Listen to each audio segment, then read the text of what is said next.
नमस्कार मित्रों, आप कुशली होंगे और कुशली रहें, यही मेरी प्रार्थना है गुरुदेव से, माता जी से।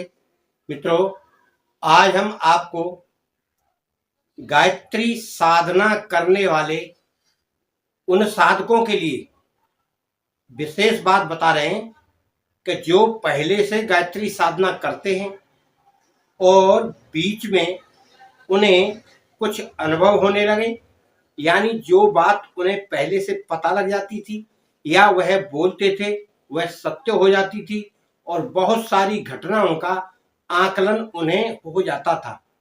किन्हीं कारणों से उन व्यक्तियों ने लोगों को बताना शुरू कर दिया और पहले से लोगों को आगाह करना शुरू कर दिया, तो उनकी वह गायत्री की शक्ति जाती रही। अब उनके पास वह शक्ति नहीं है। फिर से वह शक्ति कैसे प्राप्त हो, उसके विषय में हम यहाँ आपको विशेष जानकारी देंगे। आप उसे प्राप्त करके दोबारा से शक्ति प्राप्त कर सकते हैं। सर्वप्रथम जिन लोगों ने हमारा चैनल सब्सक्राइब नहीं किया है वह चैनल सब्सक्राइब कर लें, और आप जब भी वीडियो देखकर आपको अच्छी लगे या खराब लगे तो कमेंट अवश्य करें कि कैसी आपको वीडियो लगी। जय गुरुदेव, जय माता की अवश्य लिखें। मित्रों, वीडियो बनाने का हमारा यहाँ मकसद यही रहता है कि हमारे देखने वाले साधकों को या कोई नया साधक है उसको भरपूर जानकारी मिले और वह कुछ अपने जीवन में जो करना चाहता है वह शांति भाव से शांति पूर्वक करे और उसका उसे लाभ भी मिले। कभी कभी व्यक्ति करता रहता है अपने मनमाने ढंग से और जैसा वो समझता है अपने ज्ञान से अच्छा ही करता होगा, परंतु उसका उसे कोई प्रभाव नजर नहीं आता। इसीलिए आप अपने विचार से जो कर रहे हैं वह तो ठीक है, परंतु जिन लोगों को दोबारा से यह गायत्री मंत्र की शक्ति प्राप्त करना है वह गुरु दीक्षा लें और किसी उस व्यक्ति से लें कि जो आपको अनुभव करा सके या आपको आगे का मार्ग बता सके। किसी ऐसे गुरु की तलाश ना करें जो आपको कुछ बताए ही नहीं, क्योंकि हर प्रकार के गुरु हैं, हर कार्य के लिए अलग अलग गुरु बनाए जाते हैं। अगर आपको वह कार्य सीखना है तो आपको ऐसा ही गुरु ढूंढना होगा या ऐसे ही गुरु से दीक्षा लेनी होगी।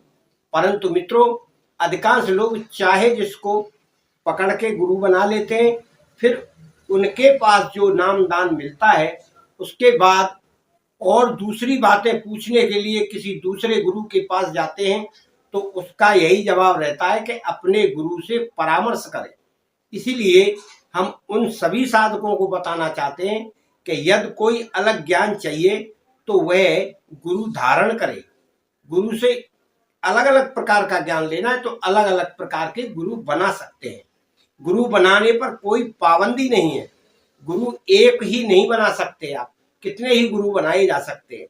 अब आप गायत्री साधना के विषय में सुनिए। जब आप गुरु धारण कर लेंगे फिर उस गुरु के दिशा निर्देश अनुसार या उसके मार्गदर्शन में आप साधना करेंगे, क्योंकि गुरु मंत्र आपको शक्ति प्रदान करेगा। और यदि कोई हमसे दीक्षा लेता है तो हम जिस प्रकार से उसे बताते हैं उसको अनुभव होने लगते हैं, क्योंकि अनुभव करने के लिए यम नियम साधन और थोड़ा सा अपने ऊपर नियंत्रण करना होता है। चाहे जो चीज खाना, चाहे जो कार्य करना, चाहे जैसे रहना, यह अलाउ नहीं है। कुछ कुछ बातों को आपको नियंत्रण में करना होगा और खाने पीने पर भी थोड़ा नियंत्रण करना होगा। कुछ लोग मंत्र जाप तो कर लेते हैं पर खाते पीते सभी हैं। उसका परिणाम यह होता है कि आप जो साधना कर रहे हैं वह व्यर्थ चली जाती है, उसका प्रभाव आपको नजर नहीं आता है। क्योंकि कोई भी साधना हम करेंगे जब हम विषय वासनाओं को अपने अंदर से कम करेंगे तब वह शक्ति हमारे अंदर प्रवाहित होगी और स्थिर होगी। क्या कि 24 घंटे में अगर 10 मिनट हमने किसी भी शक्ति की साधना उपासना की है तो 10 ही मिनट तो किए, बाकी 24 घंटे में से 10 मिनट कम कर दो तो हमारा वासनाओं में जा रहा है, तो शक्ति हमें कहां से प्राप्त होगी।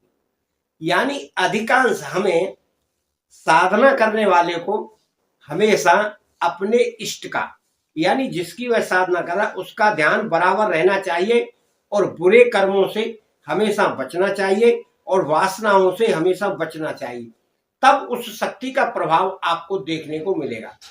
फिर अब बात यह रही मंत्र जाप की। आप नियमित मंत्र का जाप करें। सुबह नहा धो लीजिए, नहा धोकर पूजा कर लीजिए, जैसे भी आप करते हैं, फल फूल मिठाई दीपक अगरबत्ती जैसे भी करते हो वैसे करिए। कुछ नहीं चढ़ाते तो मानसिक पूजा करिए, और पूजा करने के बाद आप बैठकर पूर्व मुख होकर आप मंत्र का जाप कर लें, निश्चित कर लें। 5 माला, 3 माला, 11 माला, 7 माला, उनका नियमित आपको जाप करना है। आप करते जाइए, और शाम को सोते वक्त गायत्री माता का ध्यान करते हुए सोना है आपको। फिर उसके बाद ध्यान शक्ति की एक क्रिया हम कराते हैं, उसके द्वारा भी शक्ति प्राप्त होती है, तो आपको अनुभव प्राप्त होना शुरू हो जाएगा। परंतु किसी भी साधक को यदि अनुभव प्राप्त होने लगते हैं तो वह साधक अपने अनुभव लोगों में बताए नहीं, लोगों को आगाह ना करे, लोगों को सावधान ना करे, क्योंकि ऐसा करने से उसकी शक्ति क्षीण होती है, लोगों में वह विख्यात होता है, और जितना उसका नाम फैलेगा सिद्धि के विषय में, या पूर्वानुमान के विषय में, या पहले से जानकारी के विषय में, तो वह व्यक्ति फिर अपनी शक्ति को डिवाइड कर देता है, अपनी शक्ति को बांट देता है। उसके स्वयं के पास कुछ नहीं रहता, और उसके अंदर स्वयं के अंदर कुछ कुछ अभिमान आने लगता है। वह कितना भी रोके पर अभिमान तो आएगा ही। क्यों आएगा?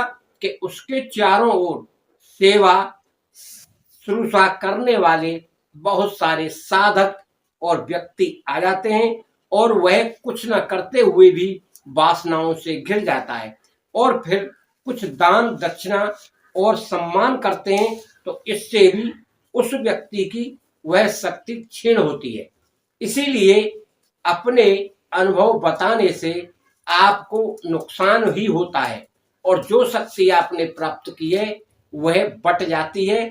फिर आप जो भी मंत्र जाप करते हैं अपने नियम से, उस मंत्र में भी जाप नहीं मन लगता है, और मंत्र जाप आप बेमन से करते हैं।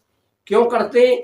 कि आप इतने विख्यात हो चुके हैं, इतना आपका नाम हो चुका है कि लोग नया नया प्लान बना लेते हैं कि कल गुरुजी उस जगह पर भंडारा होना है, कल गुरुजी उस जगह पर जाप होना है, कल गुरुजी वहां कथा होना है, आपको चलना है।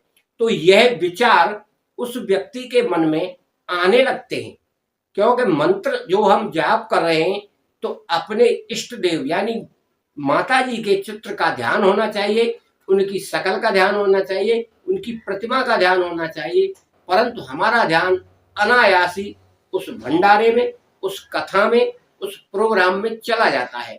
तो हम उस साधना में पारंगत नहीं माने जाते, यानी हमारा ध्यान टिक नहीं रहा है। जब हमारा ध्यान नहीं टिकेगा, ध्यान एकाग्र नहीं होगा, तो दूर देश से आने वाली, अंतरिक्ष से आने वाली तरंगें हमारे शरीर के अंदर कैसे प्रवेश करेंगी, और हमें कैसे उनका पूर्वानुमान होगा। जो ब्रह्मांड से शक्तियां आती हैं या पूर्वानुमान आते हैं, आगे भविष्य में होने वाली क्रियाओं का पता हमें लगता है, वह शक्ति हमें नहीं प्राप्त होती, क्योंकि हमारी वासनाओं के कारण वह शक्ति अंदर घुस ही नहीं पाती है, और हमारा दिमाग का जो संकलित करने का पावर है वह कम हो जाता है।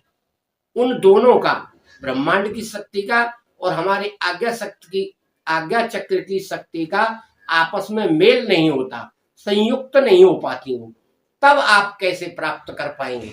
इसीलिए आप बड़ा ना बनने की सोचें, आप जैसे साधक हैं वैसे ही बने रहे, तो आपको बड़ा आनंद आता रहेगा और पूर्वानुमान होता रहेगा। मित्रों, यही एक क्रिया है दोबारा से शक्ति प्राप्त करने की। आप गायत्री साधना दोबारा से स्टार्ट करें, और गुरु मंत्र, गुरु दीक्षा लेकर करें, उनके मार्गदर्शन में करें, तो आपको अवश्य ही वह शक्तियां मिलेंगी और पूर्वानुमान अनुभव प्राप्त होंगे। आज की बात यहीं तक, कल फिर मिलेंगे।